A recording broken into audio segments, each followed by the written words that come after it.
Thank you so much for watching. Now, at the height of the nonsense that's been going on while they're playing Canberra-Colombo, where about 70 questions were being fired at the government about, oh, how dare the Prime Minister call the Commissioner of Police in New South Wales. Remember, at the heart of that is a suggestion that he is corrupt, that he is able to be influenced by anyone and that he would fold because, oh, they're from the Shire and Shire boys stick together. That is an allegation of corruption. Let's just be very clear, and they've been throwing that around all the way through. Well, Anthony Albanese, before, of course, he became the leader of the Labor Party, was the leader of the Labor Party in the House. So he knows every little move, both in an attacking way to be an irritant in opposition and defending move when you are in government. Remember, that was his job as leader of the House when Gillard was desperately holding on to power. So he knows all the little games. And a little game that was being played by every single Labor MP was that any time a government MP was standing up and making speeches in the past couple of days, well, they moved for that person to no longer be heard. Now, always, the numbers would all end up falling, that the government would always end up saving their own speaker, but it meant that any meeting the government was involved in, everyone would have to leave every 20 minutes or so. It's an irritation tactic. Oppositions do it, fine and fair enough. But they're not a particularly smart mob. This mob who believe, by the way, simultaneously that Australia has a climate emergency. They voted for it twice, don't forget. But then they also have denied Angus Taylor the ability to go to an international conference to talk about climate change. So apparently it's an emergency, but not a big enough an emergency to mean he's not in the parliament for them to play Canberra-Colombo today and next week. But things got particularly outrageous today when this plan of shut up every government MP possible resulted in Phillip Thompson, the member for Herbert, a man who has served this country, who 10 years ago was blown up by an IED in the Middle East. Well, this was him speaking and this was them trying to shut him up. We're talking about the NAIF, which I found quite ironic that someone from the southeast corner would be sitting across from me pointing and saying that we're not doing anything in the north. Maybe you should stay in your patch, mate. Sorry, Mr Deputy Speaker. Because, Mr Deputy Speaker, the NAIF has rolled out some projects within North Queensland, which include at JCU, which include at the airport, and the JCU did take quite a while to get over the line because the Labor state government decided to put roadblocks up, because that's how it works. It's okay. I'm happy to educate the Shadow Minister on how the NAIF works a little bit later, because that's not why we're here.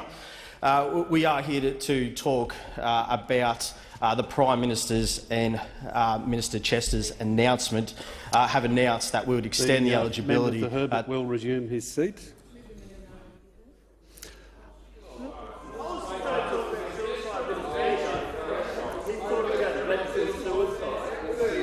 The member will resume his seat.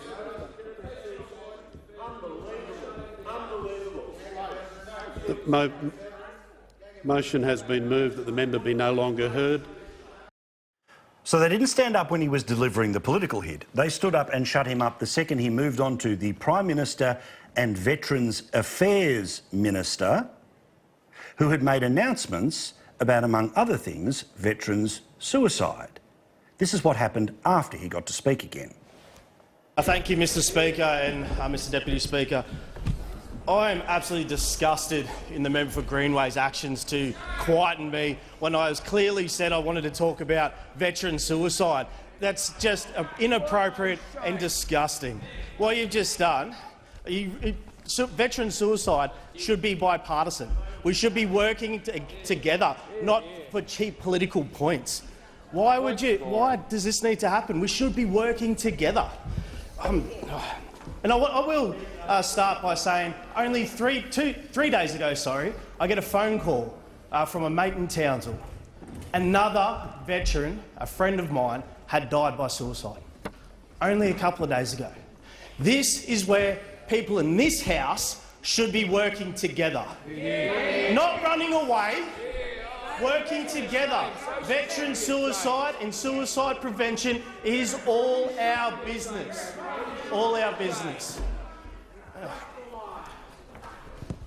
It's absolutely disgusting, the political point scoring that we're seeing from those opposite. absolutely disgusting, and suicide prevention is our business. So what didn't you see? What was happening on the other side of the chamber? What were Labor MPs doing while they were trying to silence him and then walking away after losing a vote to do so? I spoke with Phillip Thompson just a couple of minutes ago.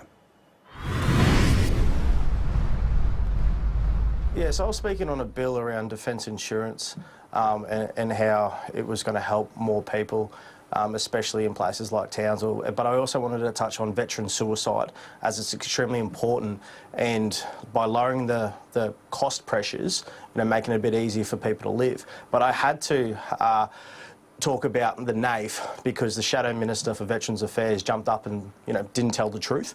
But I did say at the start I'm going to talk about veteran suicide. I corrected him on his NAIF comments, and then I went in to start talking about veterans issues, including veteran suicide. And then, yeah, they stood up and moved a motion that I no longer be heard, which is pretty disgusting, really. Well, OK, so the game seems to have been today that every time a government MP started to get a little bit of steam up, Labor stands up and says, we vote that they no longer be heard. It's a revenge to the government using its numbers, as all governments do, to stop the opposition being able to just bang on and on and on and on and on about whatever the heck that they want to. I mean, I get it. Yes. We get it. It's party politics, but you would think that someone on the Labor side would have been smart enough to work out, no, let's not do the smart-ass trick to the bloke who's a veteran talking about issues to do with veterans. But no, the party rule kept going and the smart-ass trick is what took place. And that's what happened. Suicide prevention, veteran suicide, mental illness, improving mental health is not just the coalition's baby and responsibility. It's everyone in this place. Every person who's a community leader that sits in Parliament House, it's our responsibility to lower stigma, to talk about it, to work together to help people.